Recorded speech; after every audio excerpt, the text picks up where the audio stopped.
Sa likod.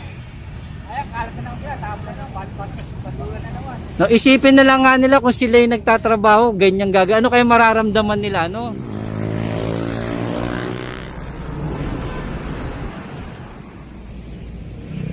Nagbabayad yung gobyerno natin para pagandahin. Sila naman. Baka sa kanila naman buwid eh. Dyan, Bigyan po nilang malasakit ng Senta Island po. kanila.